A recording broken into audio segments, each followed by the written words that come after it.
All right, good afternoon, everyone, and welcome to another session of Bayyinah and Friends. Today is October, what's today? Second, October 22nd, second. 22nd, 2020, the year of clear vision. We have a great program today. We have a very special guest joining us from Germany, right? So I'm looking forward to learning more about our guest today. And we also have our great host joining us live from IET, Professor Bayyinah Bello. So go ahead and take it away, Professor. Thank you very much, Franz. Thank you to all of you who are here and who are on time. All of you who are acting on your divine self, because you know being on time is being godly. And yes, so we do thank all of you who have made the effort, who have done what had to be in order to be there on time. And thank you very much to our guest who has joined us. And I like to say, this is Cameroon in Germany. So we are going to learn a lot. This is a very accomplished person who's done, in spite of being as young as she has been busy doing lots and lots of things. So, but we'll get to know her in a little while. Before that, let us call on all of the spirits of all the ancestors. And we're calling them from 10,000, 20,000, 30,000 years ago to come and be with us today, to come and strengthen us, give us what we need as inspiration, divine power, so we can accomplish our mission in these very, very hard times. As you know, we do have a body, we live in a body, and we have to care for that body if we want the body to take care of us and enable us to accomplish our missions. So before going any further, let's do the number one thing. Remember, three things are important, absolutely necessary for the body to function: air, water, and a vision, a mind that sees far, that could find solutions to whatever comes in front of us. So we're gonna go and take care of, we have to help the body. The body does a lot automatically, but we have to help the body do. And one of the things we need to really care for these days is the breathing, the air. So we're gonna take 7 deep breaths together to remind us all that we have a duty to our health. No one, we are the primary health taker for our bodies. And health, breathing is the number one thing. The second thing is water. You gotta give it enough water so it will function properly. On the physical element, the third thing is movement. The more we sit, the more we are calling on illnesses. So we gotta move. And Dr. Tatah, I see she's always standing up in her show. So that's a very good, very healthy way to do it. All right, let's go with our 7 deep breath. Sit up straight, back straight, vertebrae well aligned. And we're going to consciously breathe in health, breathe out prosperity. We breathe in through the mouth, through the nose, and breathe out through the mouth. Let's go. Breathe in, in, in. Hold. Breathe out, out, out. Relax. Breathe in, in, in. Hold. Breathe out, out, out. Relax. Breathe in, in, in. in, hold. Breathe out, out, out. Relax. Breathe in, in, in. Hold. Breathe out, out, out. Relax. Breathe in, in, in. Hold. Breathe out, out, out. Relax. Remember, we're taking in health. We are sending out prosperity. Breathe in, in, in. Hold. Breathe out, out, out. Relax. Breathe in, in, in. Hold. Breathe out, out, out. Relax. Thank you very much. So, remember, before putting on a mask, deep breathing. When you take it off, deep breathing. Don't have it on your face when you're alone in your car, in your house. No, no, no. Not good for your health. So, and as often as you can, take some deep breath. Keep the body in motion and give it enough water. Thank you. Welcome to Bayyinah and Friends. Welcome to our community building show. And we're going to today, we have our guest. We have Dr. Susan Eni Tatah. But the first thing we're going to do together, Dr. Tatah and I, we're going to read our poem. We have to make sure that we all understand the number one goal, the number one aim has to be freedom.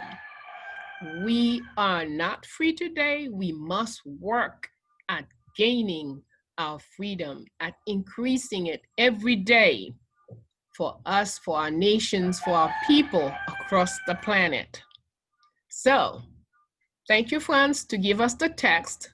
We're gonna each read a paragraph of this nearly 5,000-year-old poem written by our philosopher ancestor from Ethiopia, Amun Hotep. So I'll take the first paragraph.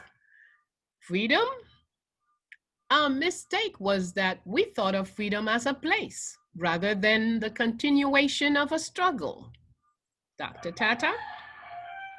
Tyranny never sleeps. Our second mistake was that we thought of freedom as a goal rather than a launching pad from which to reach our goals. Without purposes, freedom hardly matters. Our third mistake was that we thought that freedom would make us free. That, however, is license, not freedom at all. Freedom is being shackled to identity, purpose, and direction, and being in the constant pursuit. Thank you. Thank you very much. So what does that say to you, this poem? What did you gain from reading this text? The text is just a reflection of our journey, and particularly as I went through, I begin to see the first, the second, the third, everything fitting in place. Like I left Cameroon, I left freedom, thinking that it was located in Germany or in Europe. That was the belief. And when I read the second, Tyranny Never Sleeps, I realized looking for the place where freedom was, which I thought was, I met that on sleeping tyrants. And the second mistake, like you said, thinking that it was a goal rather than launching pad, it's the same thing that we have it already in us, But then probably the freedom is for us to pursue it rather than keep searching for it. And so when I went through the 3 steps, I see my journey into it, and I couldn't say anything much better than that's the fact. Thank you. Yes. Today, what calls to me is that without purpose, freedom hardly matters. And that's one of the biggest weaknesses in our functioning today. And it's understandable, because when you've gone through 400 or 500 years of slavery, the practice of establishing purpose has been damaged. And therefore, we are so conditioned to be waiting for somebody to say, okay, today is a holiday. All right, tomorrow you gotta go to work. All right, you have to do this, you have to do that. And so we end up keeping that kind of mental structure, whereas it is so vital for us to understand that each living being, the tree, the flower, the leaf, each has a purpose. And it is because they have their purpose that they work at doing what they do. And us as humans, it is a very grave situation when so many of us live without establishing their own purpose. We're always waiting for people. And that's why people can declare, any one person for whatever reason, can declare, okay, right, everybody lock up in a house. Don't step out. The boogeyman will get you. So, yes, we find it normal, and we do exactly that without any thinking.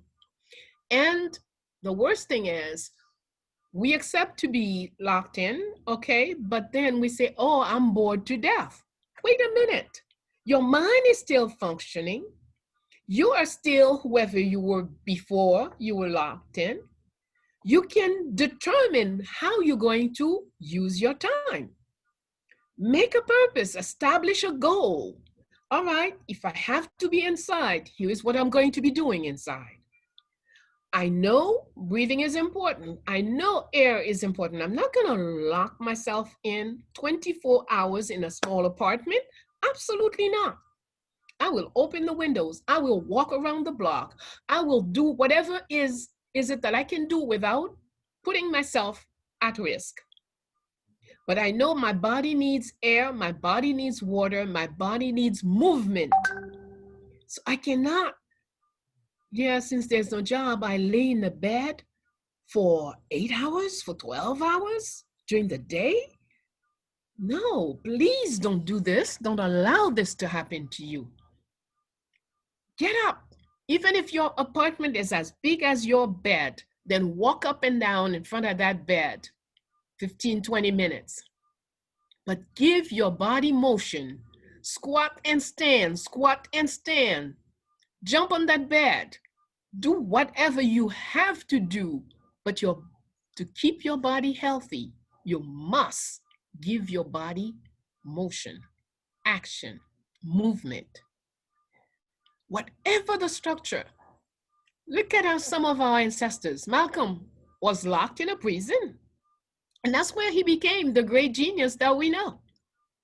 As he was locked in, he used his brain, he used his heart, he used whatever was available to him to grow and develop and accomplish his mission. He established a purpose. Do not live without a purpose. Every day, for every reason, in every area of your life, set your purpose, please. What do you think, Dr. Tatah? Do you live with a purpose?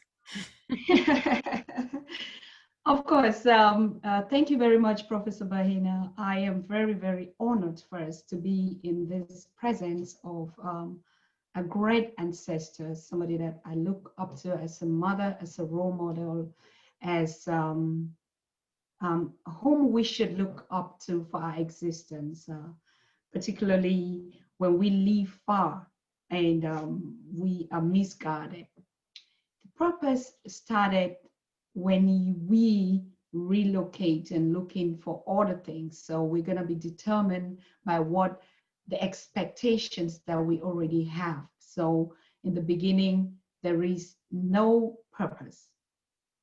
That's the lust of freedom. I mean, I had a purpose growing up in my village in Cameroon, in southern Cameroon, a very small little city or village of about 300 people. So we had one church, we had one street, one school, and so it was more or less like meeting people every day. You could walk out, you could go to the farms. My parents were all farmers, and so we had a purpose. Go to the streams, run under the rains, and do our own things. And we even learned freedom when our moms would leave us even to take care of our junior ones. That was already the purpose that we had. And until you leave the village where you meet your people, you commune together, you celebrate together, be it in good or bad times, you're always together. You're always in a circle of activities. And now we say, no, that's not enough, because you've been indoctrined. You've been going to a church that has taught you some images and put some order to define the purpose that you're supposed to be. Then you begin to reject the real purpose, what freedom was to you. Priceless. People, nature, the freedom for you to go out without mask, the freedom for you to just climb the wood, pluck plums and pears and mangoes. You can gather them from every farms that you wanted. And so when you reject that, like in my case, you already rejected the purpose in the beginning. And so you start looking at something else. And so, of course, that purpose is exactly what would define you. So if you don't visit that primary purpose when you were growing up, the natural things that you didn't have to pay for, you didn't have to work for, you didn't have to actually struggle to get, you didn't even know the purpose of money, for instance. You didn't even know the value. It was strange. They could come, an uncle could visit you from the city and give you something, you will look at it, it's a paper, and the paper has no use. In that sense, you can eat it, but somebody puts a value on it and makes it look so purposeful. And then you begin to see the need and the desire to have. All right, you're living already in an environment where your mom has never gone to school, but has brought you up to be the woman of value, of purpose, of vision. You've seen her struggle to raise 10 children with no sweating. But then you think, I need to liberate my mother or my father. Oh, we are poor. We are living in a hurt. Even though you have a huge land and plots and hills and cattle and chickens and eggs, and you on your backyard, you could harvest any kind of vegetables. You don't have to pay for it. Everything was organically managed. Plantains, you could use the fibers and you made anything that you wanted. There was too much richness, too much freedom. And so you don't even need to think, oh, is this water pure or not? Because you would drink directly from the spring of life. I mean, when we walked on the mountains, you could just harvest mushrooms. Nobody planted them, but you see them spotting out. Or you could get insects, all sorts, with rich minerals and all the things that kept us healthy.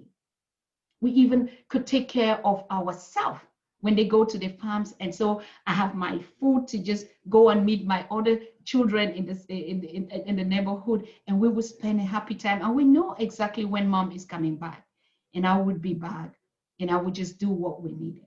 We never knew that we were even in darkness in this little village. There was no electricity, nothing, but to us it was usual. It was normal because in the afternoons, that's when we do the things that we're supposed to do in the afternoons. And in the evening, when our parents will come back, then we gather at the fireside. We make even evening food, we eat together. So we didn't need a fridge. We didn't need a light. So we would use just 2 hours of the lamp that we would use to sleep, because night was for sleeping. It's for sleeping. And when we will have rituals like weddings, traditional marriages, and so we would dance under the moon, we would go to the rivers, we would play with one another at all sort of games and play even music in the water. And at a certain time, you begin to see this purposeful life as inferiority. Someone tell you, oh, this is not good enough. And even someone tells you you're naked, even when you were not. And you could run in the rain because of the weather and the feet, and you feel free. And somebody tells you you're naked. Somebody tells you you're moving barefooted. Somebody tells you, oh, your hair. And that's when we lost, or me particularly, I lost that purpose. When I started educating, going to this kind of schools, forgetting the school that I learned from my parents, from the community, from family, I lost everything. And I started looking for another purpose that was just an illusion.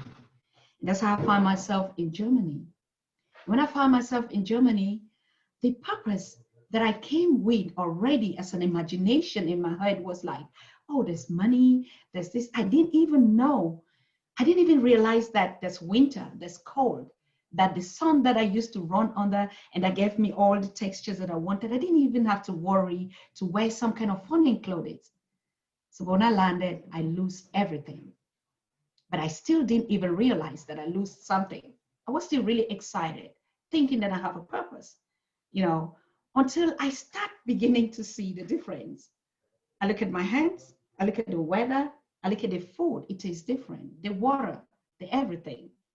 And for every little thing that I have to pay for, which I had free, given to me by my ancestors, the richness of a farmer's daughter. And yes, that's how I lost it.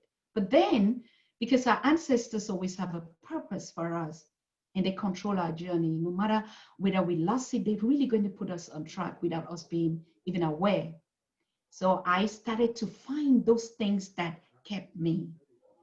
I was so fortunate that I grew up in a village where there was what the so-called civilization of today call as the poorest of the poorest. And that's when the energy that was already the purposeful that my ancestors has given me through this upbringing kept me so strong. And I started looking for those things and I couldn't find any. Everything was so fashioned. Everything looks different.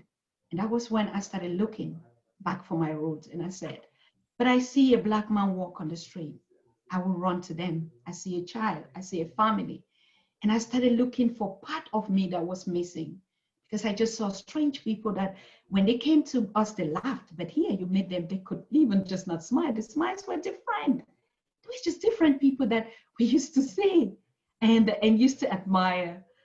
And so when I started getting this purpose again, getting my people, the pieces of me that also had relocated in Europe. I met every Black person that I met, every African that I met, I would hug them and I realized it was very necessary. We cannot function or have a sense of direction without getting these pieces together. And that's how I started the projects after my studies here. The first thing that also would want to direct you, but your ancestors will keep you on spot. If they Hold really on 1 minute. Hold on, please. All right. Yes. Good. That's a next step. Yes.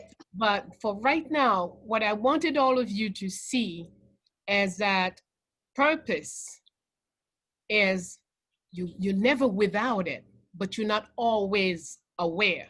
And that's sort of what she was explaining to us. In her village, she knew everybody was working together, she lacked nothing, but somewhere they were pumping into them, you don't have, you need to go someplace else. And sure enough, she picked up and left and went someplace else. But that wasn't her. For it to be purpose, it has to come from you. If someone comes and tell you, here's what God looks like, well, it might very well be, but It's not from me. So it can't be for me. It's not my purpose. Didn't come out from within me. Okay? So we have to be clear that everything you have come here as a divine being, everything is in you. And every time you have to go get it from the neighbor, you have to think very carefully. It's not necessarily what you need. You need to, did that come from you? So good. We're going to close the part where we talk about the poem. And we're going to go into now the life of, we're going to get into the life of Susan Anita Tatah. That's the next step. Though she is already opened up for us.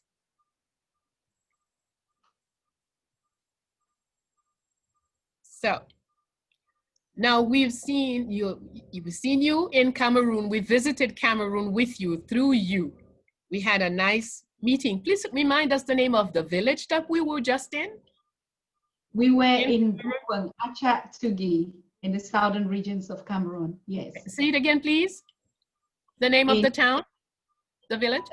The name of the village is called Ngwokwang Village. Ngwokwang. All right. We just visited Ngwokwang Village in Cameroon. Yes. With Dr. Tatah. Okay. Now Dr. Tatah leaves Ngwokwang Village and she comes to Germany. Now, you were telling us how comfortable and happy and free you were. Now tell us, what was your first experience landing in Germany? As usual, I landed in November 1999, and the November is the peak of winter. And the first thing I experienced was the cold. After the cold from the airport, I actually did not even realize it because I was still back in Ngwokwang or in Cameroon, as a matter of fact. So, but as times move on, I begin to realize that my body is freezing.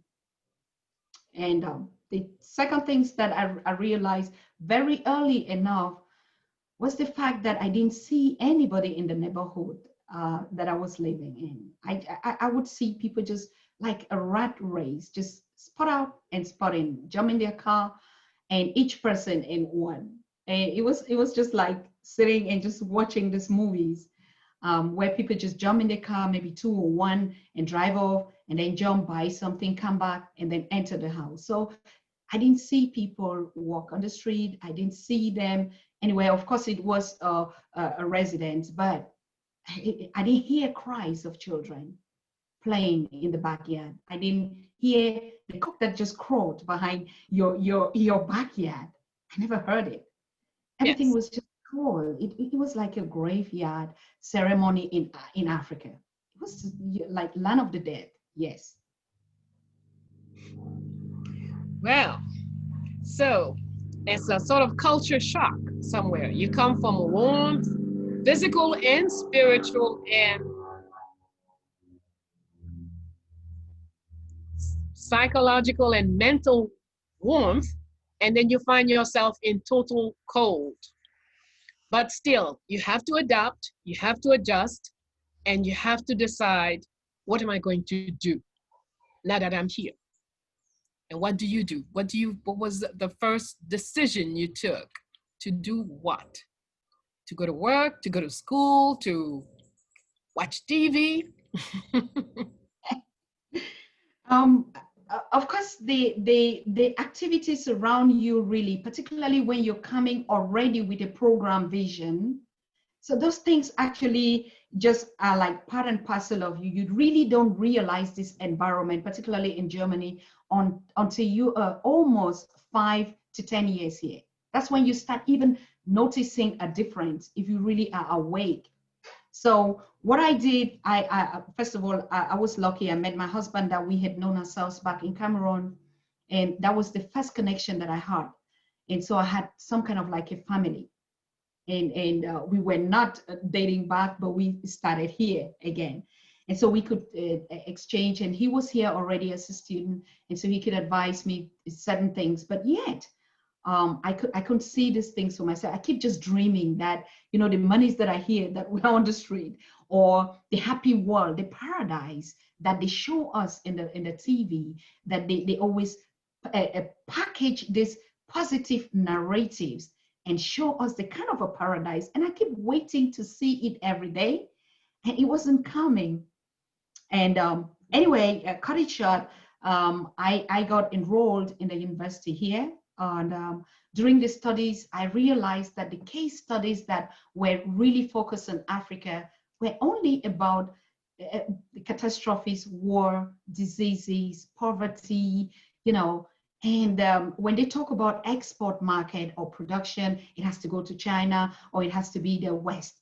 But anything that came up like a case study on Africa, I saw some images, I've never seen them in my life on the continent, never. And so like you are a monkey and they tell you you are not. So they give you another picture of who you are. And I was confused. I really was totally confused. I was out of my mind. I think each and every one of us that leave this natural and come into this illusion, you first of all lose your mind without being aware. You really do, without being conscious. Because as you start doubting yourself, I started doubting myself. Could I succeed? Am I able to do something here? If I sit in the classroom with my colleagues, they speak typical traditional German, even the teachers. And they expect me to also pronounce that. And if you're not, your term dumm, it means you're ignorant or you are not able, just because you can't pronounce it in the traditional format.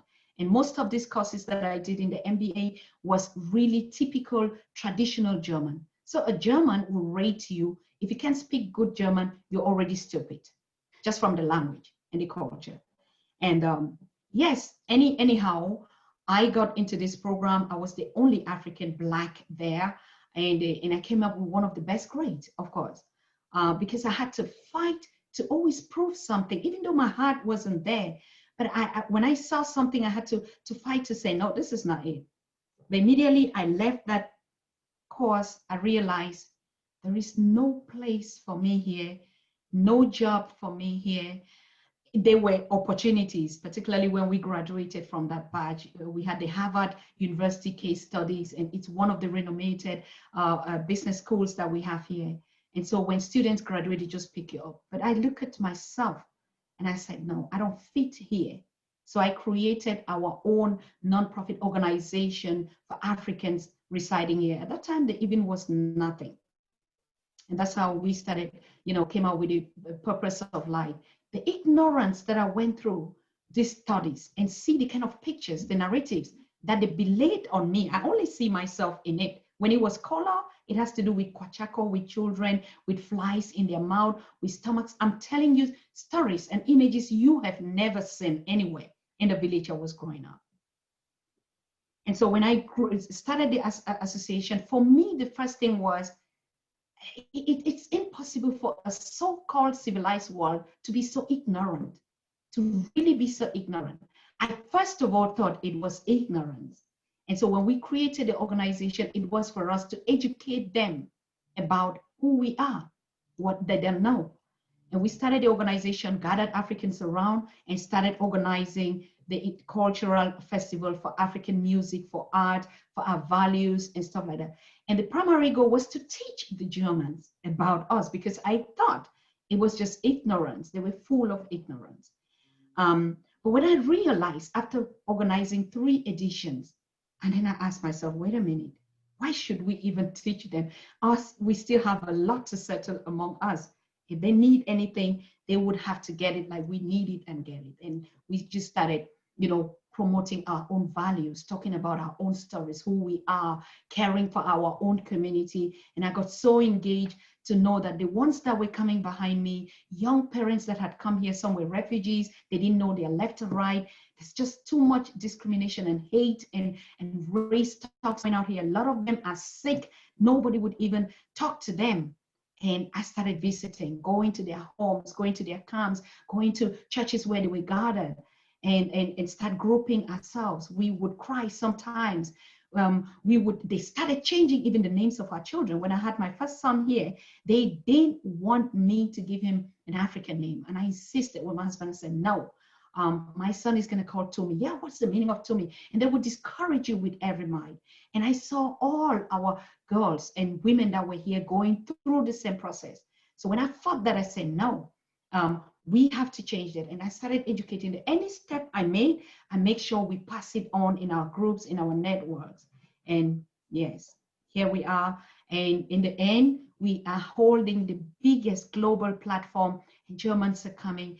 Other cultures in Germany are coming, but it's all about us first. And now, you know, on our festivals, we don't put signs or directions. We just tell them, welcome to Africa. What you see is how we are. You have to learn to meet one another, sit together, communicate, eat with hands, dance, you know, and just be who you are.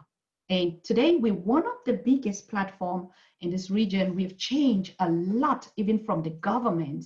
We've had to have the biggest, the top, or even from Angela Merkel's government, visit our own projects, and they are coming.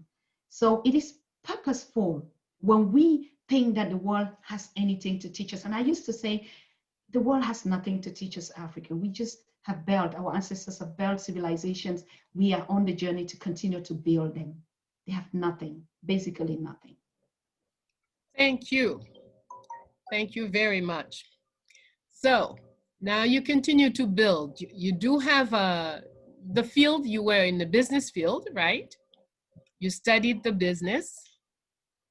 Yes, I studied the business, but like if you come up from a community that you are, for me, business, the way I thought, the way I thought and the way they propagated everything, you know, the CEOs and all these director generals and all these titles. And I quickly just saw that there's a lot of humanity that is taken away and a lot of illusions in terms of money that is put inside. So you're going to choose. You have to make a choice to be human or to be material functional. And I just went back to what I know. I was taught people focus.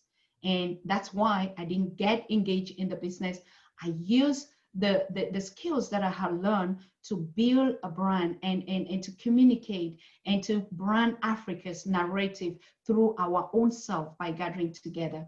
That was the kind of format that I've been on to today, volunteering, gathering us together, changing the narratives, talking about ourselves, educating our children as much as we can without any support or subvention. We absolutely refuse the kind of business method that they would propose to us, you know, to use us like a sellout to our own people, bringing all this kind of functional developmental politics that would tell you about developmental aid and donor programs and stuff like that.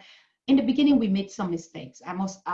Because of ignorance, one or second times when I saw these projects, and they'll put you the kind of projects like you have to talk about female genital mutilations, all the things that are a disgrace to your ancestors. And when I looked at them, I'm like, this is not possible. And so it's either you're against your people, you must be against your people to be able to receive such grants. And immediately we realized it, we didn't even accept a German company or foreign company to sponsor our projects if we didn't know your purpose, and we absolutely did not. So we gathered ourselves, we built ourselves together, we put in the work without gaining anything, and we put a lot into that platform until money becomes an illusion. And so it was the vision and the passion of working for ourselves and our people and making a change in this kind of autocratic, conservative culture that you find yourself, breaking away it and being who you are, standing to your purpose is what we have achieved. And we're very, very grateful to our ancestors for giving us the grace and giving us the stamina to resist this kind of tyranny, like you said. Thank you. Now, tell us, you work, you do this work. I know I've looked at several of your programs and you're on every day, correct me if I'm mistaken. Your program is on every day? Yes, the program resulted because of the COVID. And normally I just started when the breakdown of COVID, because we wouldn't host the event this year because of the social distancing. And I knew that our people are always the last people in terms of information. Nobody's going to educate Africans on the continent what is going on at that outburst. And that's how we started the program, to give out this information, to warn our people what is coming out. No media will report about it. And we started the PanAfrican Daily TV and came up with this initiative of social distancing, all the kind of methodological, but we wanted it African way, like I said. And so we advise our people to go close to nature. And like me, I relocated. I'm in a small village, just like my village where I grew up. And so I wouldn't lock myself in. I would go out into the woods where I wouldn't meet anybody. And I gathered my strength from the rivers, from the trees, and from the farms that I came from. Yes. And every evening we started growing and people started getting engaged. And we said, okay, so this is a platform. If we teach others, we start learning from our own selves. And that's how it all went about. Yes. Excellent. Excellent. So exactly what we said in the beginning, no matter what situation that you're in right now, just look at the reality and then figure out how to set a purpose that will take care of that, that will handle that reality. And that's what we all need to do. Once you say, I give up, there's nothing that can be, that's it, that's the end of it. You have to be the leader. You have to be the thinker, the creator. The inventor is you. The general is you. The soldier is you. So you have to play all the roles so you can get things going. And as you start rolling, then others will join into what we do. Before we go any further, let me go and take care of my job, my business for Fondation Félicité before I'm fired.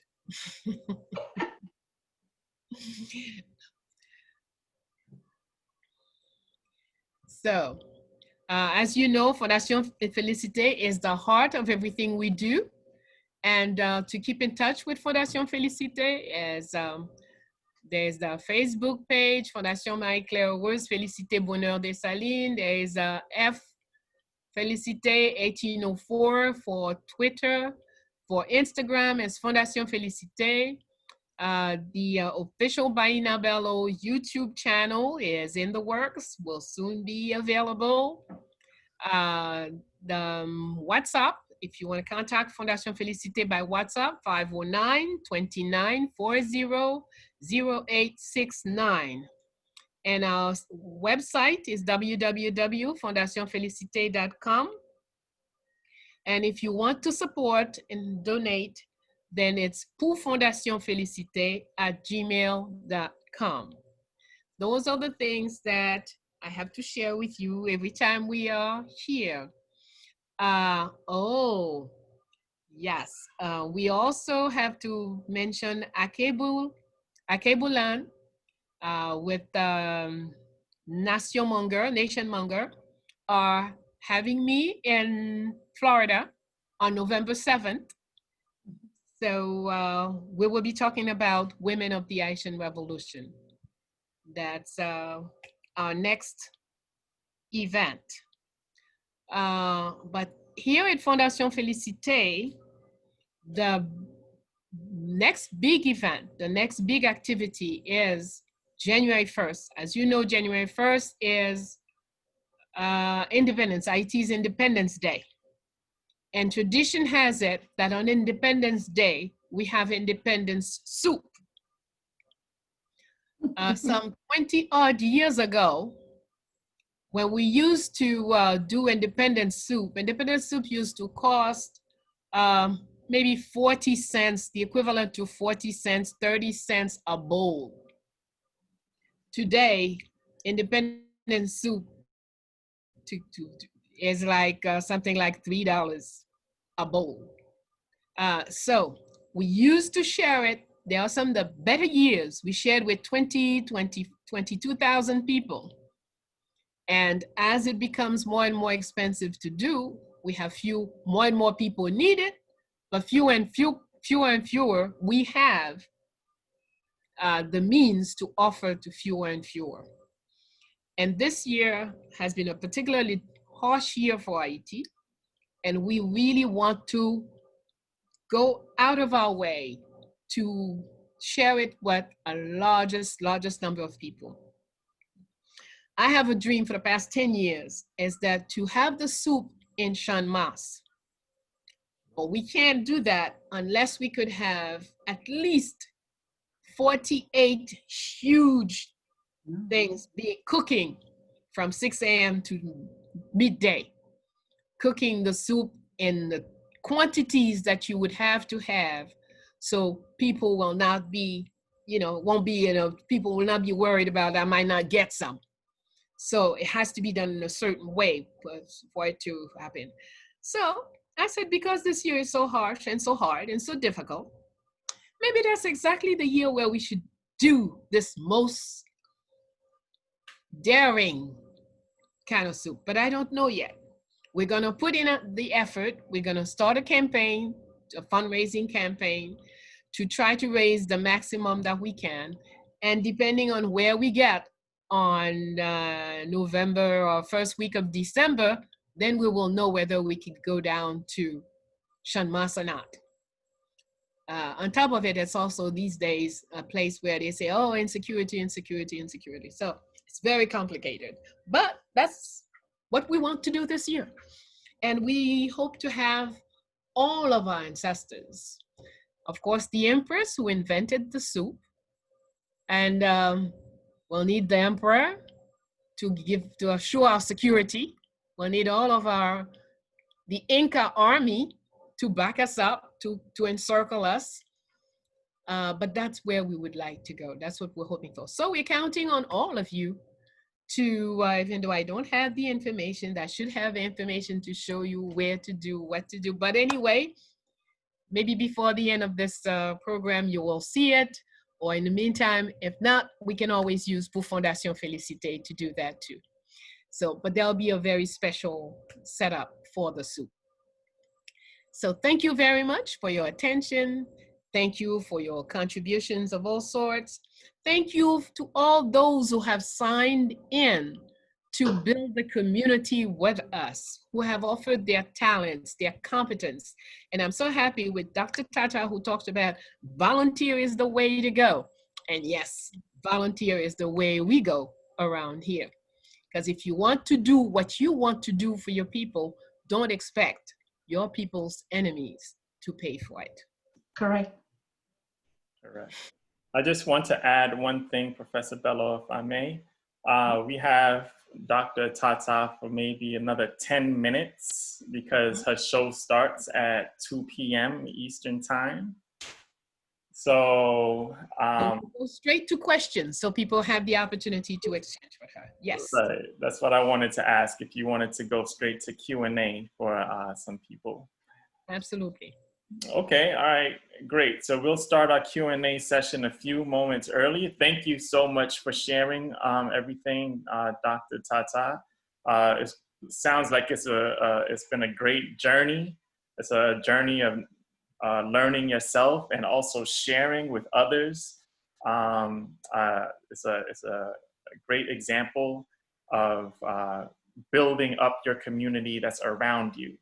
Right, and sharing and empowering the youth to let them know that who they are is important. They don't have to go out and try to be someone else.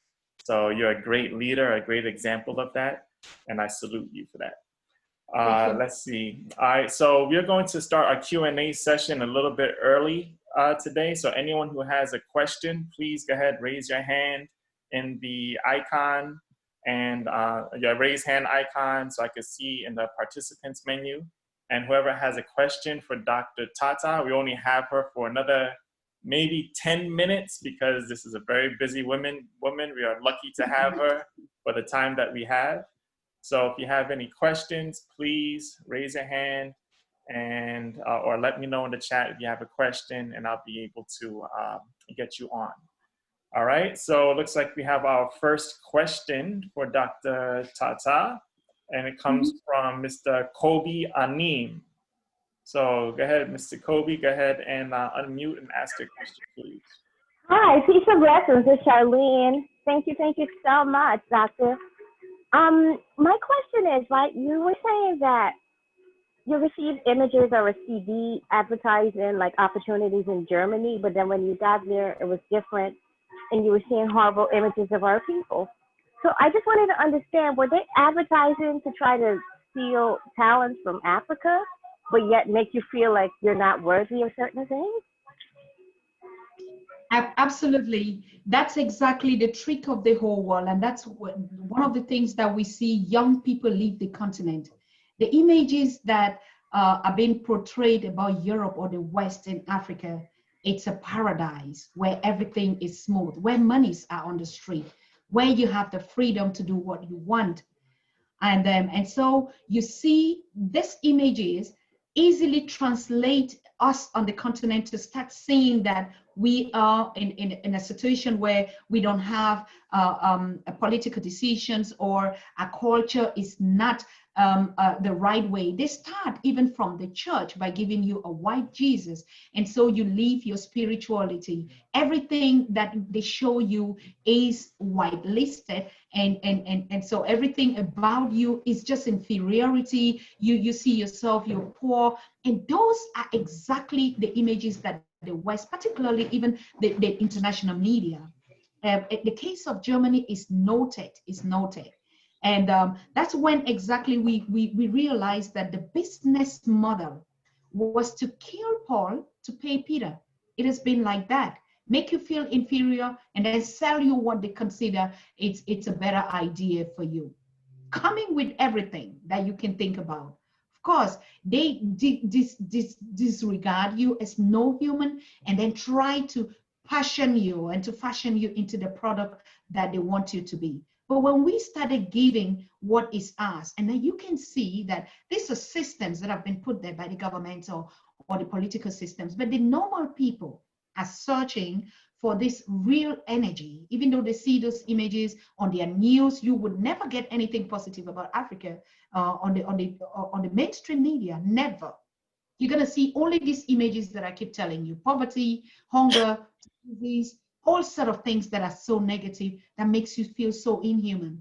But whereas you're coming from a continent you've never even noticed that you were different, you had everything that you wanted. Yes, that's what they do.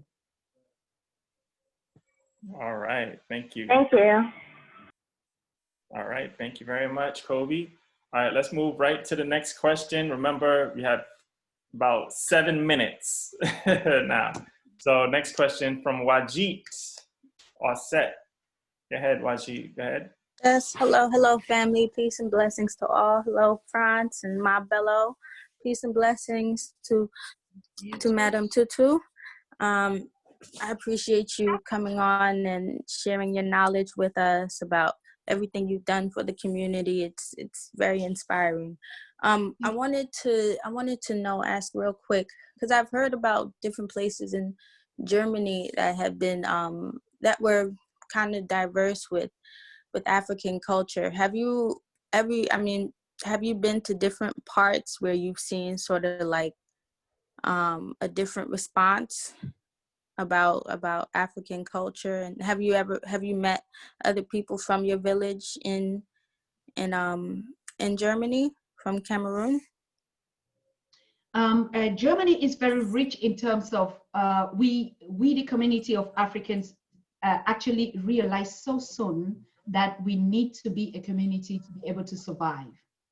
And so, yes, we have different communities. I mean, we group ourselves accordingly, but we also have organizations that bring all these organizations under one umbrella so that we interact and change with others. Like from me, I have from my own particular village association to the province association to the entire Cameroon association and then to the African association.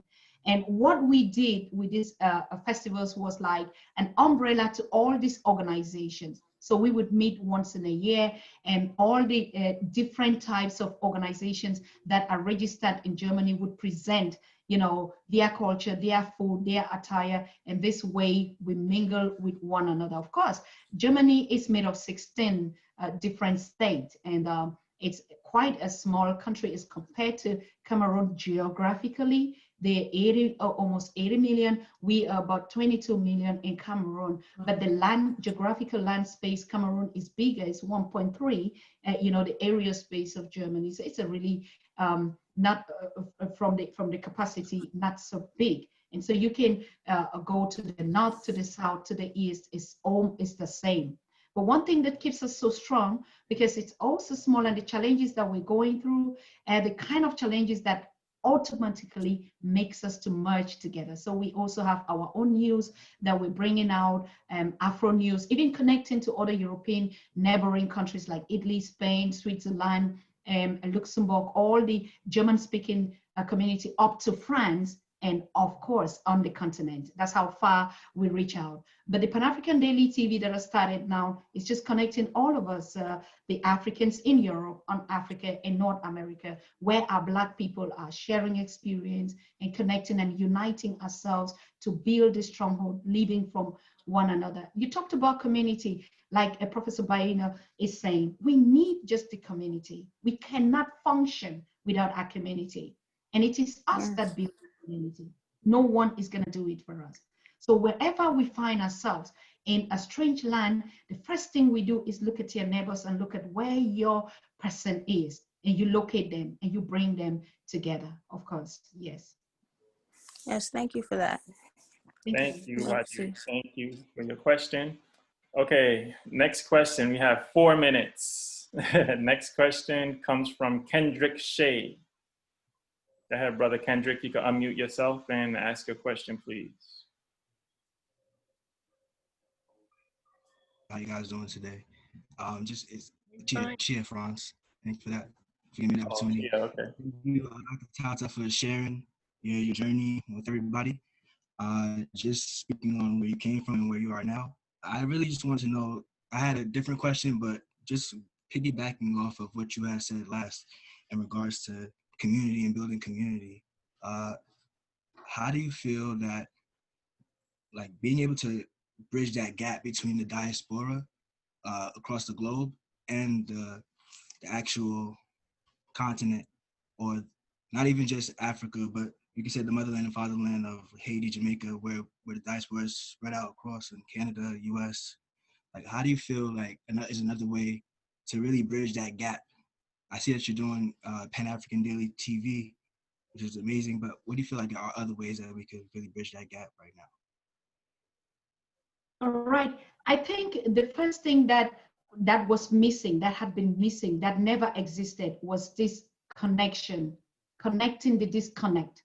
For instance, I'm sitting here on Professor Bayyinah's program. I never had known him or her organization or the amazing things that we're doing. The first thing that this program connects us is just to know who is who where. Just getting to know that I have a brother, a sister, a community somewhere. It's already the basics for what we need. Every other thing will just fall in place. And we have met people that we never thought. We're talking about even our people that are still in prisons in Vanuatu, in West Papua, and who never even knew the way back home.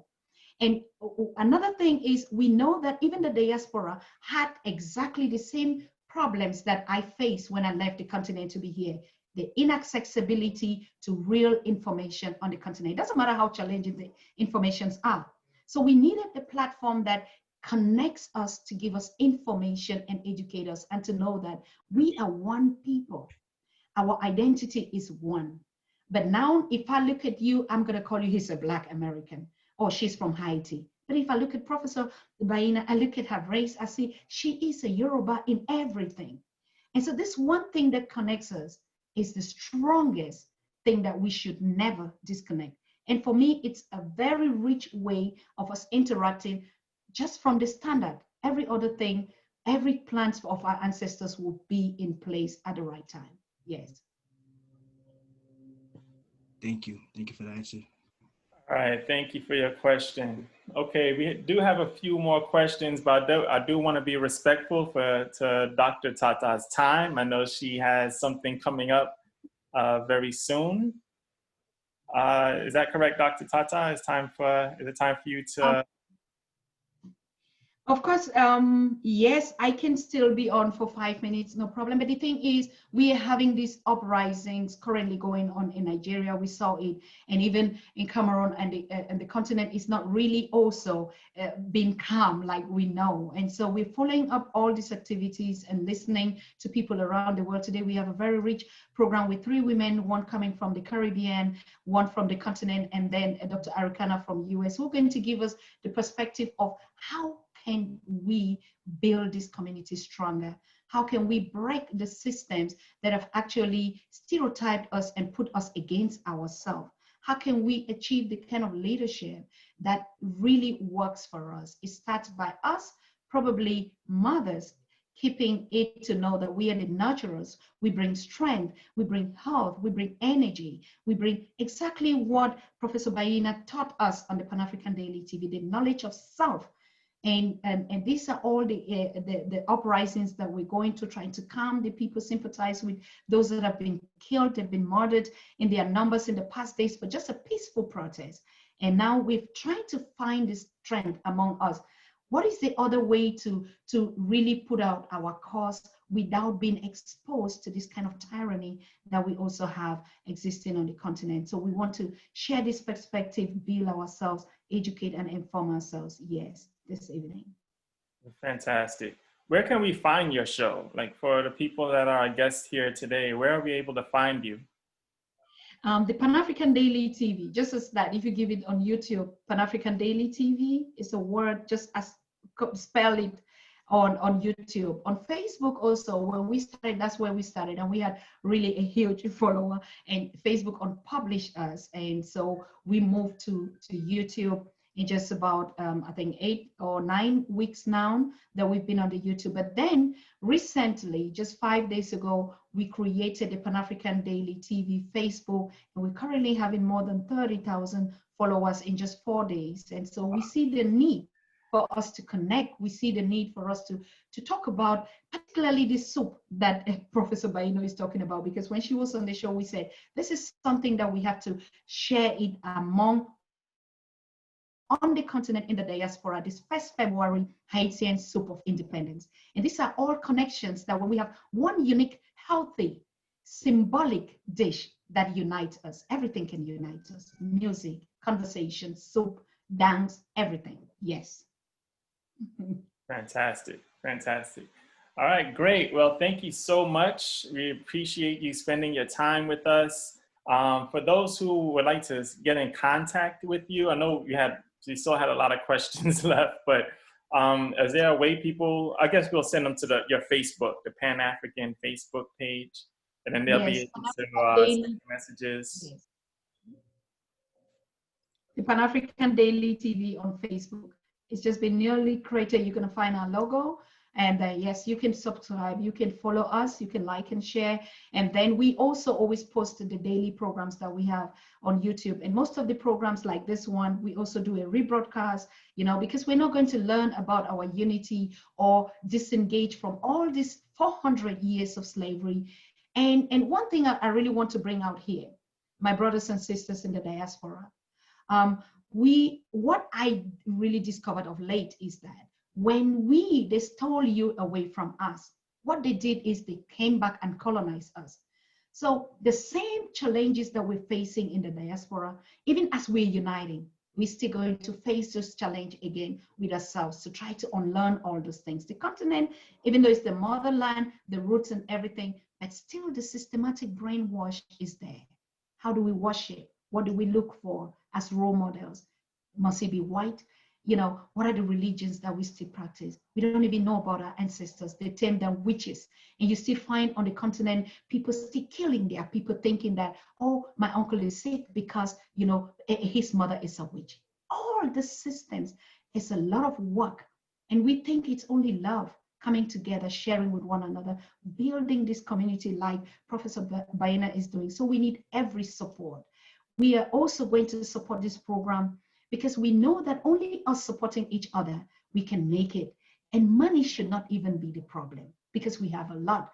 Our ancestors have blessed us with wealth, on endless wealth. But the problem is, how do we use it? We use it for our people, we use it for ourselves. We don't use it to glorify ourselves or to become rich. No, we share it amongst ourselves. So I'm happy and I'm thankful for being on this program. I've heard the good work. I've learned that we need to start by breathing in, by calling our ancestors. These are things that we don't do on the Pan-African, but I'm going to start it tonight. And really, thanks to the Professor Bayyinah and all your hard work, we learn from each other. Yes. Yes, learning from each other is key. And thank you very, very much. Yes, Dr. Tatah, we do applaud you. Continue your hard work in a very difficult place. Yes, so keep up the good work, and till next we meet. Well, thank you very much, Professor. Thank you for all the listeners. Thank you for all your questions. It's really, I don't call it unfortunate that I couldn't answer all your questions, but our spirits are connected. We feel one another. The truth and the life that our ancestors have put us would translate a lot of questions that I didn't answer, and we keep it like that. Thank you, Prof. Thanks a lot. Thank you, Dr. Tatah. We appreciate your time. Have a great show today. Thank you. All right. Bye. All right. Fantastic. Wow, that was great. Well, thank you, thank you, thank you. That's the way we do it around here. And remember, that's the way you do it. The same person somewhere else with different energies will not come out the way she came out here today. And that's what's great about what we do, is that we feed each other through every means. And that's why it's important. Continue your breathing during the week. Don't wait for next Thursday to have conscious breathing. Do it. I see some folks have gone and gotten themselves their snake plants, or some folks are going and they're working, they're advancing. They don't just hear what we say, but we see what they do, and that's great. We applaud. Yes, that's fabulous. Yes, that's the other thing. Some of us can read 1,000 books, but they do not take a single sentence and apply it. They could listen to 10,000 hours of Farrakhan, Malcolm X, tons and tons. But do they take one sentence and apply it? That's the hardest thing. And that's what we all have to work for. We have to constantly work at making ourselves better. I sometimes have to tell Bayyinah, hey, you should apply what you told the people yesterday. That's what you need to apply here. Because I find that whatever she was about to do had nothing to do with what she teaches. So I have to correct her. And we all have to do this for ourselves. That's how we get good. It's easy in the world that we live in to just forget and be other than ourselves. But as we remember, we apply. As we remember, we apply, and the more we apply, the better we get at it. So, yes, thank you very much for welcoming for Dr. Tatah that we had, and she has a great program. There's something else I have to announce. This week I'm full of announcement. Today I'm full of announcement. Our book about Dessalines is on Amazon now. So those who need it, who speaks French, who want to experience, that's the French edition. The English edition is at work. The translation is practically done, just have to be corrected. And then soon the English version will come also. But right now the French is out. I remind you also, since I'm talking about books, that She Rose is still on the Amazon. It's still available along with Makandal, Bookman, and IET. They are all there because part of what helps us to grow is what we read.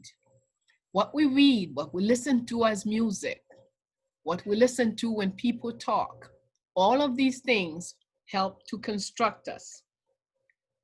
And so those are the things that I had to remind you.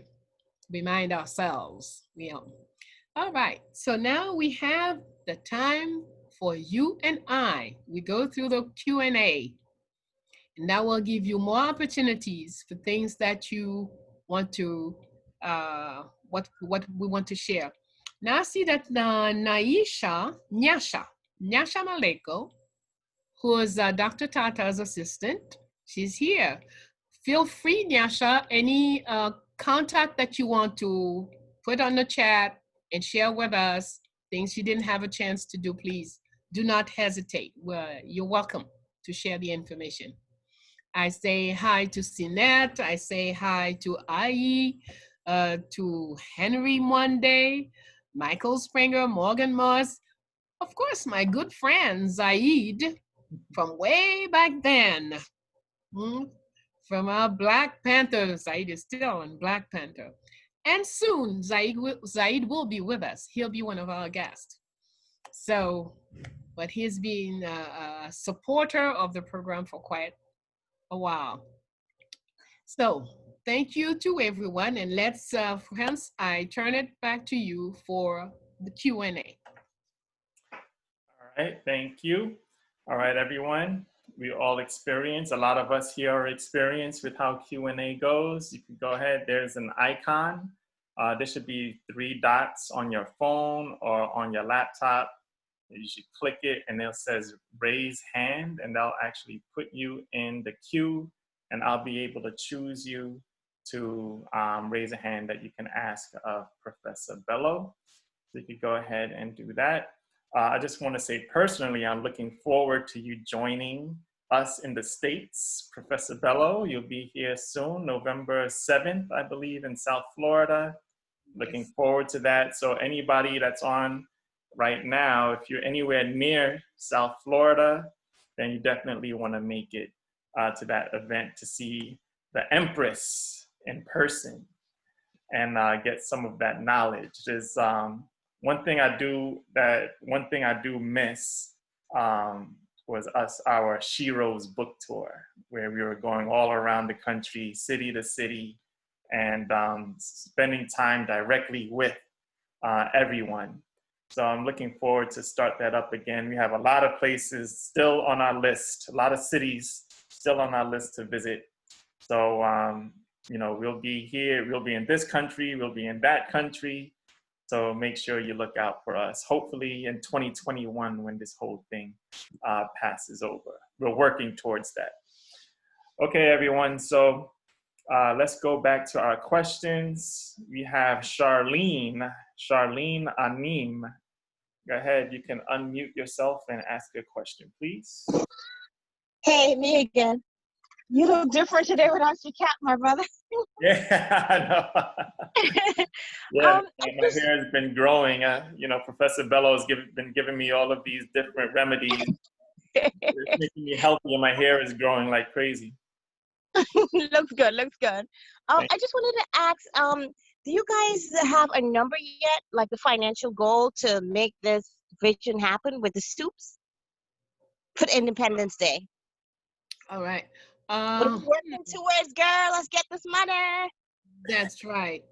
It's, well, okay, let's say this. Right now, if things don't jump up like they've been doing, $3 a bowl. So if we want to do 10,000 people, that will be a minimum for, if we're going to Sean Mas, that's just for Sean Mas, it would be $30,000. Without that, we can't go there, because then they'll be fighting, they'll be, I didn't get, and I don't have, and I don't deal with these things. When you come someplace, you have to be ready to take care of everyone that is anticipated. So, you know, agreed. Is that US dollars? Yes. Okay, got it. All right, thank you for that. So, and that's just one territory. That's just one city. We're trying to do the whole country, right? So we have a large goal. So yeah, everybody, you know, spread the word.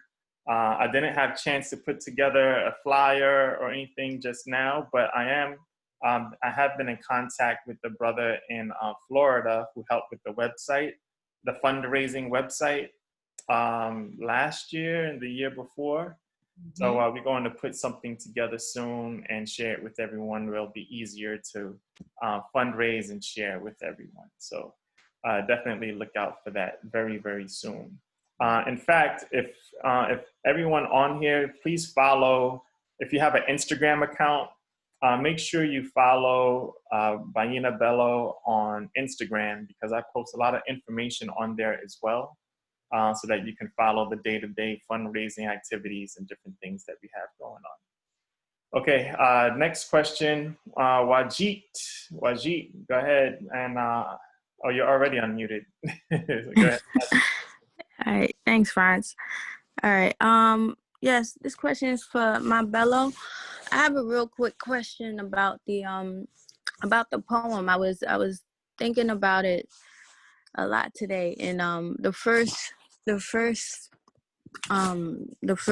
set of words said, I was thinking, if freedom is a continuation of a struggle, can this freedom ever really get obtained, or is it kind of like success where it's more objective? It's like freedom is what you make it, and then you choose when to is. No. Okay. The way your mind has it set, you still doing freedom as an objective or something that has to reach somewhere and stop. That does not exist. Freedom is, I'm 7 years old. The way freedom will be defined for me, what is freedom for me, is not what it will be at 17. And if I keep in my head, okay, let's say 17, oh, freedom, I'm turning 18 tomorrow, I could go and party and I could do and I could blah, blah, blah. That's freedom. Okay, at 35, will I still define freedom? Go to the party and dance all night? So it's more of a mindset. You have to understand that freedom is a continuous struggle. Wherever you are right now, whatever your freedom that you want to reach now, that's what you're working at. Once you have it, that's it. It's not finished. You have to have more, there are more goals behind every goal. Yes, I want to get a house. Sure. So you get a house. House is empty. What you gonna do? Oh yeah, my goal was to get a house. Now I have a house, I could sleep. I sleep on the floor. No, life is continuous purpose. Purpose is always, you always have to have whatever you want to do next. And freedom is the force that leads you to the things you want, not the things, not the objective.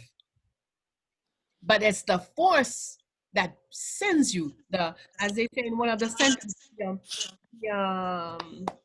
what you bounce on so you can make a greater effort. Or the energy. Further. Okay, so, but we have been conditioned to think of freedom as, all right, it's like IT. Oh, independence. For January 1st, 1804. All right, we're independent. Hey, great. Let's go to sleep. We don't have to do nothing anymore. Some people even felt that working the land was part of slavery. Therefore, now that we are independent, I'm not going to be a farmer no more. Okay, fine. What you going to eat? Okay, so you see, whenever you equate freedom to a thing, a moment, an action, you are wrong. Because freedom is a force. It's what pushes you to, but it has to have purpose to pull it. Okay? So it's supposed to go higher and higher, greater and greater level of freedom. Not what you got yesterday. Thank you for that, Ma Bello. I have one other little quick question. Yeah, as soon as a little. You know where we're going, right? Go ahead. Yes. Okay, I'm sorry. Go ahead. I wanted to know, what is the difference between voodoo and, say, Obeah? Are they different? None. It's the same thing. Same essence, different expression, different historical and cultural experiences. Why are they different names? Did you hear that? Oh, Let me try yes, to yes, yes. repeat. Mm-hmm. Same spirit, same essence, Mm. different expression. Okay, okay. History. Okay. All right. Tell me, what's the difference between God and Dieu? God and say that again? Dieu.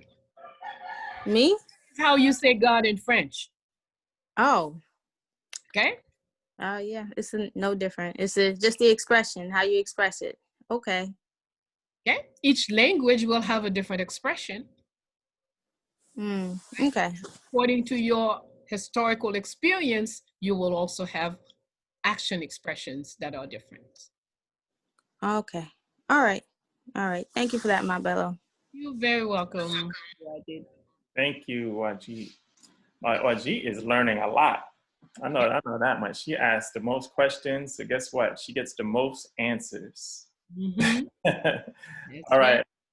Okay, next question comes from Fitzgerald. Fitzgerald, go ahead and unmute so you can ask a question, please.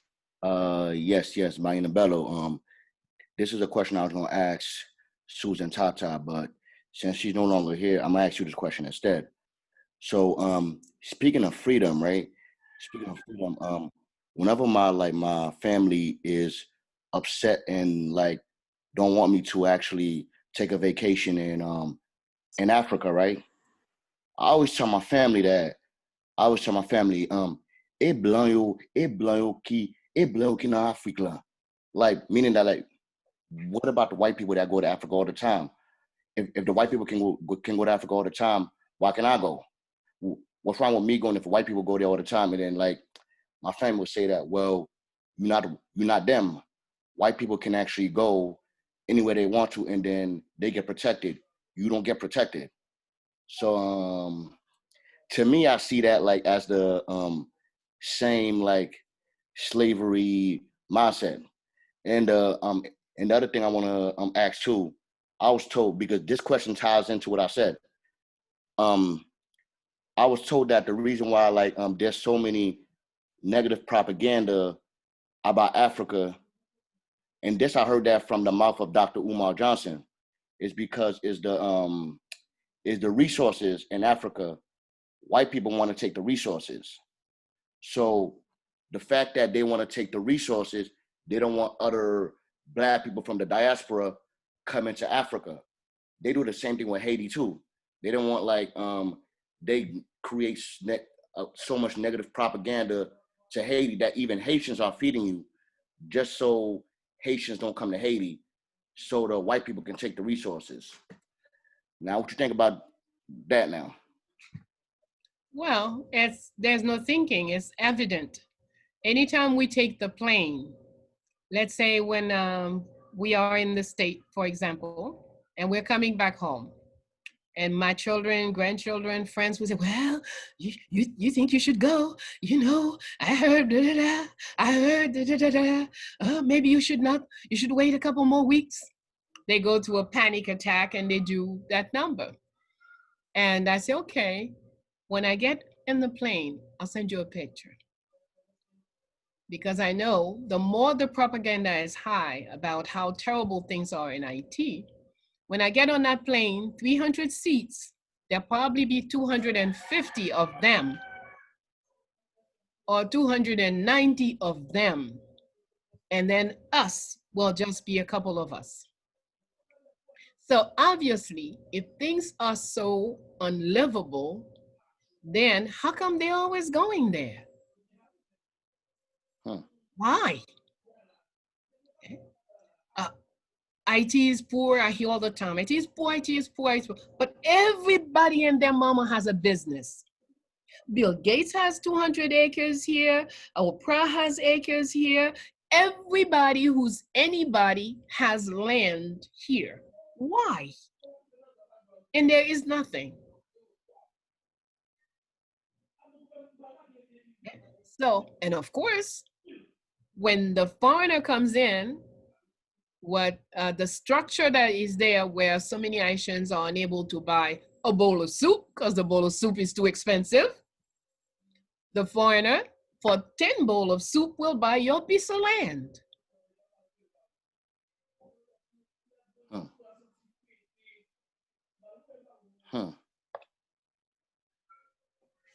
So we have to really think about it. It's worldwide.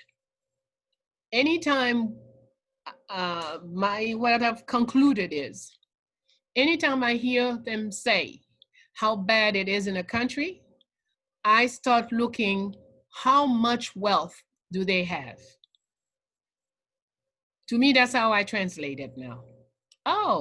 Oh yeah, it's that bad. People can't this, people can't that, people are dying everywhere. Let me go see what they have. Okay. Only rich countries the people are poor in rich countries. Okay. And if you think I'm exaggerating, go and do the research. Check out Switzerland, the richest country in the world. Has nothing in its soil. Cannot even grow anything because there is snow covering the land for 9 to 10 months out the year. So when are they gonna grow what they need to eat? It's supposed to be the best country for gold watches. Does it have any gold? No. It makes the best chocolate. Does it grow cocoa? No. Well, what's the problem here? Problem is we don't think. That's our problem. Okay? We do not think. We have to use our heart and brain and understand the language. When you hear, oh, these people are so poor, they're so this, say, okay. Haiti is one of the richest countries in the Americas. Petrol, diamond, gold, uranium, iridium, you name it, we got it. So what's wrong? I have seen in the Wall Street Journal being advertised, Haitian iridium, $30,000 an ounce. But when I look at the Haitian government's budget, the budget is made of gift from France, 2 million, gift from so-and-so, 3 million, gift from blah, blah, blah. Oh, and in their mind, if these people didn't give me this, we would be starving. But add up what they give you.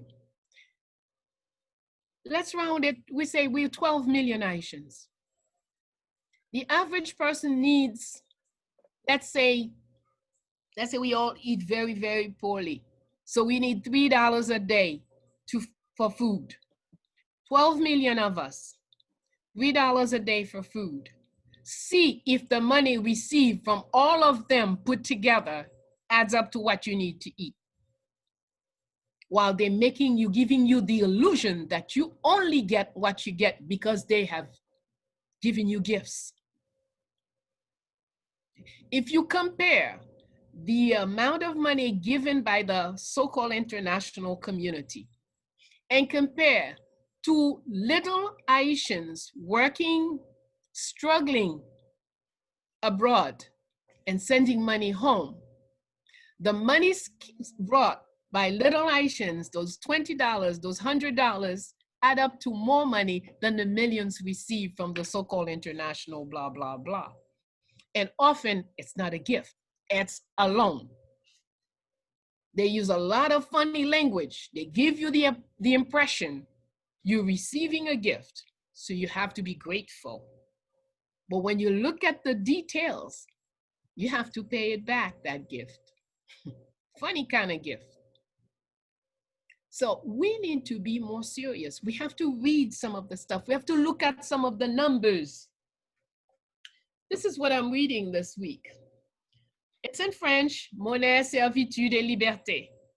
This is written by an African brother who studied in France, worked for the World Bank, and after a number of years, he came out, wrote this book, and they killed him. Because the brother was very clear on all the games they played on our country. Okay? But we have to know. If we don't make it our business to know, I can't say, well, finance is not my stuff. Economics, I know nothing about it. Well, I often have to grab a dictionary so I can understand what he's talking about. I don't have the language. I don't have the vocabulary, but I have to know. So we have to make it our business, please. Two things. We have to inform ourselves and we have to choose where we want to be involved. And that's why I have to continue to say thank you to all those who gave their numbers, their emails, and are willing to help Fondation Félicité grow. Right now, I saw Sister Diane Littles, who called and said, you know, I know about grants. We're gonna get some grants for you here. Okay, and she's gonna get to work. So that's great that someone is willing to give their time, give their energy, and help us to go. No one will help us but ourselves. So we have to remember, talking is fine, but only if talking is with a purpose. And that's why we say, yes, we're doing those Thursday talks, but we're aiming to build our community. And that's what the purpose is, building our community. And the community, to build that, you need a lot of work. I'm looking at just trying to figure out, I'm not one who knows what those tableaux in French. How do you say that in English? Huh? Table. Table. Okay, all right, table. All right, so whenever I look at a table, I start having headaches. But everything has to be synthesized into it. So I'm learning to, I spent several weeks rereading that thing till I get myself to know, yes, you have to do with that. Now, how do you start a country? If you can't start a community, okay? What kind of community we want? We want a community where everybody is working. Yes, there is the volunteering, but we have to be working. Because the same, when we create our nation, then everyone in our nation must be employed. That's how a nation advances. We have to have a plan for everyone. So we got to work. We got a lot of work to do. So yes, we talk on Thursdays with purpose. Today we breathe in good health and we breathe out prosperity, abundance. So everyone will have. Don't do any gesture without a purpose so that we can make things happen our way. Thank you very much. I spoke too long. Please, next question. I hope I answered the question. No, that was excellent. Thank you for sharing. Also, we're looking for translators, editors. We had the conversation a couple of days ago, I know definitely editors, translators. You could translate different, transcriptors, stuff like that. So whatever your talents are, definitely in our community building process, our nation building process, everyone here has a talent. Everyone here has a gift to help with the collective. So we're calling on each and every one of you to share those talents and gifts so that we can further our cause for our people. Okay, let's see. Any other questions? Questions? Let's see, Wahid. You just answered my question, okay. All right, let's go to Wajid, all set. Mel, go ahead. Yes, hi. Franz, I wanted to know, because I remember, I think it was last week or 2 weeks, were you guys still going to be sending out those forms again for our information and our talents? Because I did fill it out, but I want to know if they were going to recircle. Yes, the answer is yes, we are. We're putting together all of the things that we're going to need help with, right? And then we're going to call on each and every one of you once we have everything set. Because we don't want to. Thank you. First of all, thank you to everyone for responding with your emails, your contact information, your area of expertise. We appreciate that. And we're actually going to send out, we understand that not everybody received the form to fill out, but we're going to send it out again. But we got over 90 to 100 different people that came in, which is fantastic. So once we put together the format and what we're going to need everyone for, once we start putting together more things, we already have a few people working on some things, but once we get to more things on our plate, then we're going to reach out again. So stay tuned. We will be contacting you very, very soon so that you can help out with the cause. Thank you, We have Franz. a busy season coming up. We have the soup fundraising. We have independent soup. I mean, that's pretty much the main focus going on now. We're going into November. January 1st is right around the corner, right? That's what, 60 days? It's not a lot of time. So we have a lot of work, and we're gonna reach out to everyone in the community to make sure that we reach our goals that we set for Fondation Félicité. So yes, thank you, Mel. Let's see. All right, Thank you. No problem. Okay, any other questions? No questions. All right, Professor Bayyinah Bello. All right. Well, take a few minutes to look at the things we have to do, things that we must be aware of. I suppose that I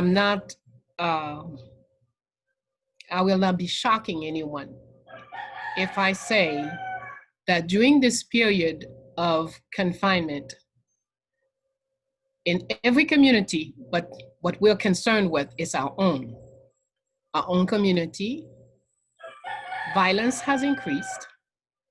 Family violence has increased. Lots of problems have increased. Divorces rates, people losing their homes, all type of difficulties. We cannot, if we're not into any of these things, that's not a reason not to think about it. In fact, we should be worried about it. Not worrying, but looking for how can we help? What can we do? The person next door, the person across the street.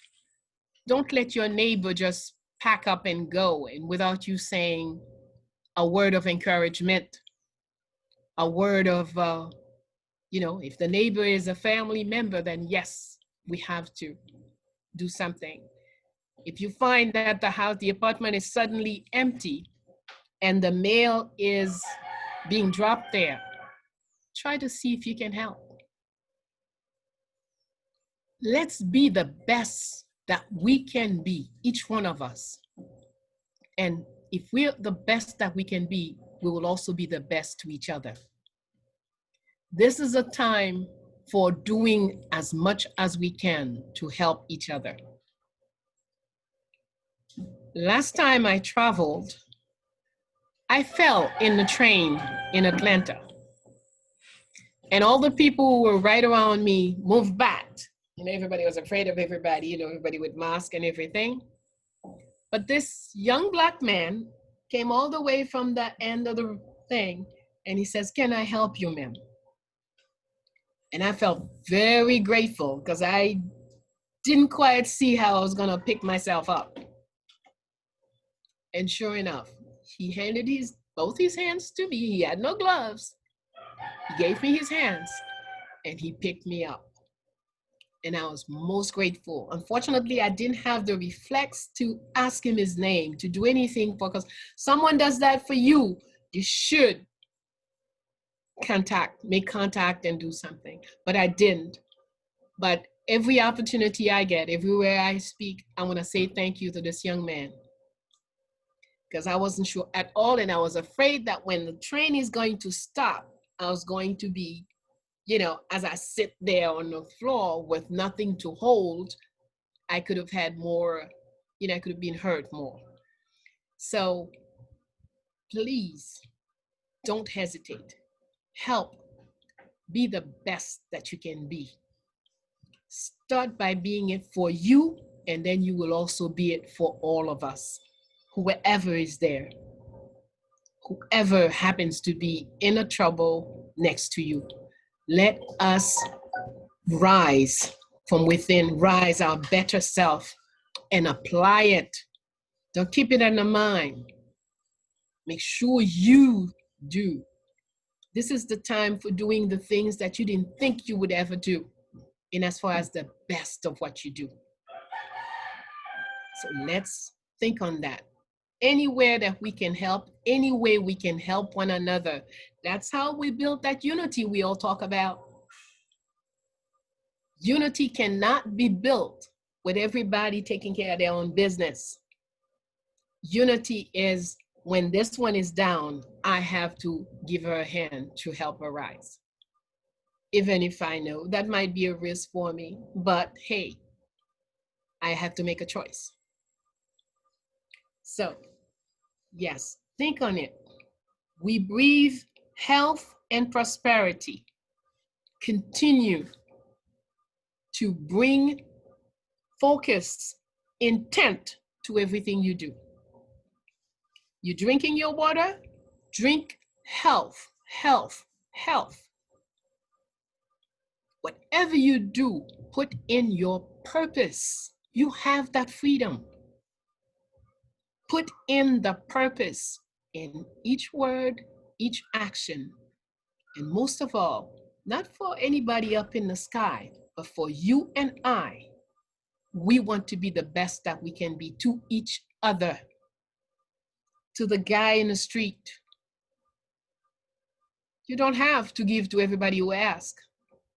But when you do decide you're going to have, don't do it spontaneously either.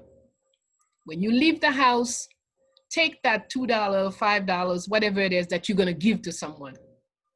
Have it handy. And that's what you're going to give today. That's it.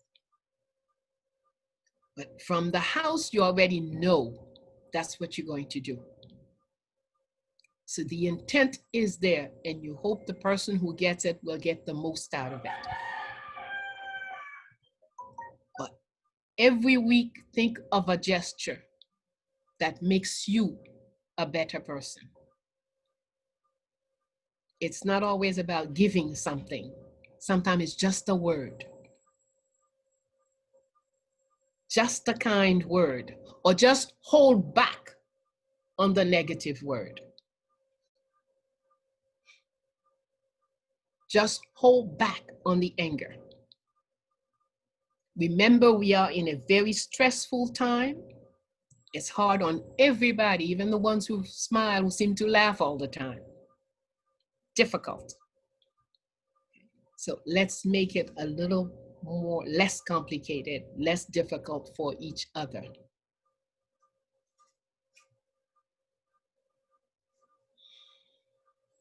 Conscious living. Conscious living is the way to go. Someone asked us a while back, what should we do if we see a police officer beating on somebody or whatever? Well, if you can smell him down the block, change your road.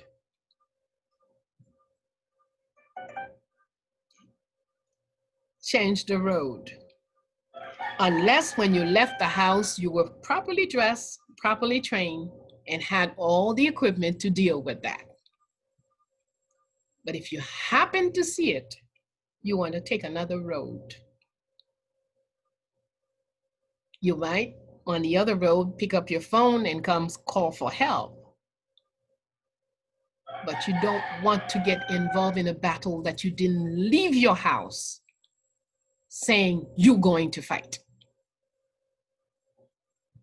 intent. Your intentions must always be clear. Set your intention and act upon your intention. Don't let people pull you into anything. Set your own plan for what you want to do, when you want to do it, where you're going to do it. Even with your spouse. Your wife comes up and says, say, yeah, darling, I love you. Have a great day, darling. Yeah. Don't get into a fight when you didn't plan to, when you're doing something else, when you have other purpose. Don't let people drag you into anything. Self-control and intention is the way to develop self-control. Always set your intention for the day and do in accord with what you have set. So I think we have had a nice program. We've shared with Dr. Tatah. Oh, my best girlfriend is from Cameroon. I meant to say that, I didn't. Victoire Konongo. Very good girlfriend. So we have shared, we have enough to ponder upon. I believe if no one has a comment or a question, we have said what had to be said for today. We don't need to talk just for talking. All right. I did see 2 hands pop up. And you want to take these final 2 questions before Certainly. we close for the day? All right.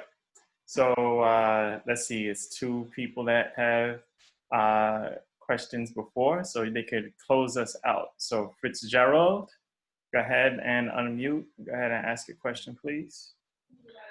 Yes, Bayyinah Bello. I want to ask a question. This one guy I recently found out in the Haitian Revolution, that was a little bit more, well, I wouldn't say, my father told me he was a little bit more aggressive than Jean-Jacques Dessalines. But that was like Toussaint Louverture's nephew. But I hear like he's not mentioned. I wonder why he's not mentioned in Haitian history.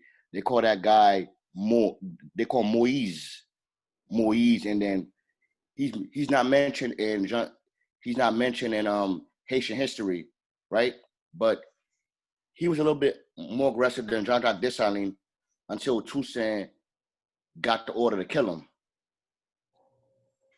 Okay. Number one, I do not believe that General Jean-Jacques Dessalines was aggressive. When you are facing a multi-century evil that has put millions of your people into slavery, has castrated, cut off nose, pull out eyes, tongues, etc., for pleasure, and we have not said anything about their being aggressive, so I don't understand that we could talk about one of our own trying to defend us as aggressive. So we should check out that language. It's probably from their books and their work. So Dessalines was not aggressive. He was a general. He was running a war, and he did what had to be done to get to victory. And I applaud every gesture he made. Not aggressive at all.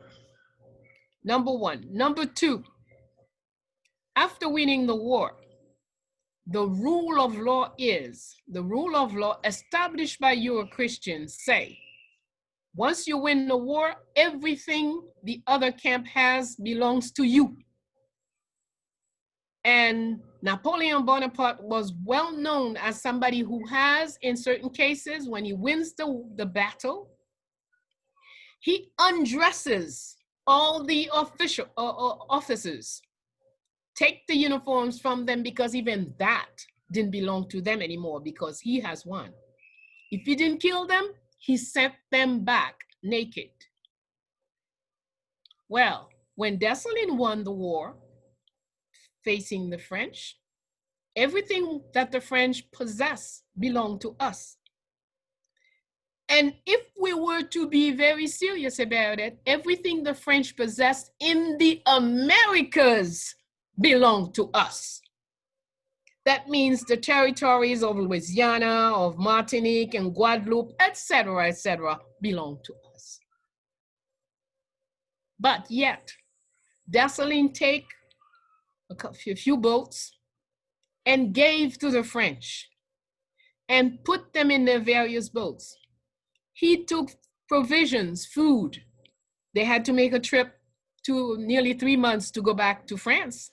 So he gave them provisions so they would have food to eat for 3 months.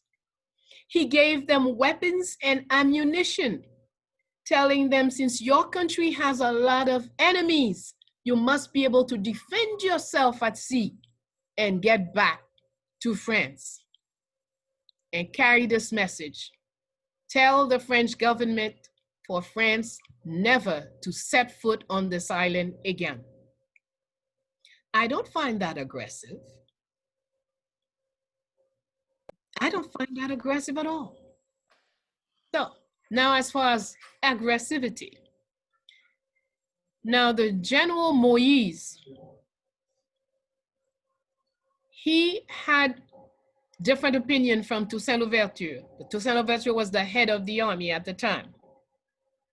So when he expressed his opinion, Toussaint did not agree with him, but he also expressed this opinion in front of troops and said to Toussaint, now you just listening to what the French are doing. You just, that's not the way to handle things. You should do this, you should do that.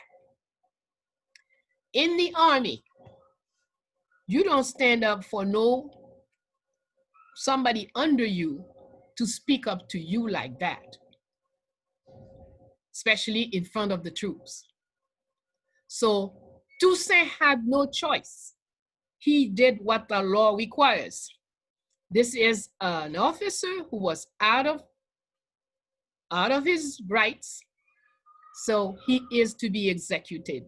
And Toussaint signed the execution, and the General Moïse was executed. It's perfectly within the law of that time. Okay? So, to me, we have to be careful how we interpret things, and we have to know what the law is at the time. Of course, any law about slavery, saying that they could cut our legs and castrate our men and cut off our women, those kind of laws, we have nothing to do with. And anyone who would try to apply that law to us, we are duty bound to fight. But until then, if it's not that, then yeah, the law determines what happens. And that's how societies work. All right. I'm satisfied with that answer. Okay, let's, thank you, Fitzgerald. Thank you for the question. Let's see, let's go with, all right, last two questions. We went from 2 to 3. So now we have 5 minutes left, and we're going to end our program on time today. So I see Ismael or Ismael. Go ahead and ask a question, please. Greetings, everyone. Greetings. Bonsoir, mon bello. Greetings, bonsoir. Since we're talking about Dessalines, I wasn't going to ask any question, but a fire inside of me came. So, we know what freedom is. Now we clearly know what freedom is. Being shackled to your identity. Continuation of struggle. As part of the universe, consciousness having a human experience, and we know that. What about the collective, the people that look like us, that do not want to take the initiative or care to take the initiative to be part of the ongoing struggle? What are we that took the stance as warriors going to do because we must carry this mission? Well, as you mentioned it, you said nature knows it, the cosmos knows it. Well, everything is set in the cosmos. So unless this person comes and want to block your action, you don't have to pay that person any mind. That person will self-destroy. They're all on the path of suicide and self-destruction. So it's not for you to go do anything. If the person is doing their thing there, they want to, it's like somebody who wants to eat 100 hamburgers a day, drink so many liter of soda, do all the things that that is not good for their health. Well, you might say to this person, that's not the best way, blah, blah, blah, blah. But after you speak 1 time, 2 times, 3 times, that's it, shut up. The person is an adult. So if they choose to continue on that road, they've made a choice. Now, at some point, they're going to tell you, oh, yeah, I have sugar, I have a heart, blah, blah, I have a this. Yeah, those are the choices you made. That's it. Okay? But if the person wants to stop you from your freedom, then you have other choices. You have to deal with defending your rights. Okay? But until they come to your face and, leave them alone. That's their choice if they want to go that way. Thank you. Thank you. Absolutely. All right, so last question of the session comes from Brooklyn, New York. Wajit Osset. Yes, hello, Ma Bello. This is a question I keep forgetting to ask you, but it was in regards to, I don't know if you remember, but you had gave me some advice about a tea to take, a parsley tea. I just wanted to know some of the benefits of it, and if it's also good for, say, abdominal pain. No. No? Parsley cleans the blood. It's a cleansing tea. It does not do anything for pains. And pains, you have to identify the cause of the pain before you can determine what you need to do about that. Okay. Okay. All right. Thank you. You're welcome. Very welcome. Thank you. Thank you very much, Wajid. All right, that concludes our session today. But before we end, I want to give a special shout out. I heard that today is the birthday of our friend, our mentor, Professor James Small. Birthday today. So we want to send him, some energy, positive energy, love, and blessings to our friend, Professor James Small.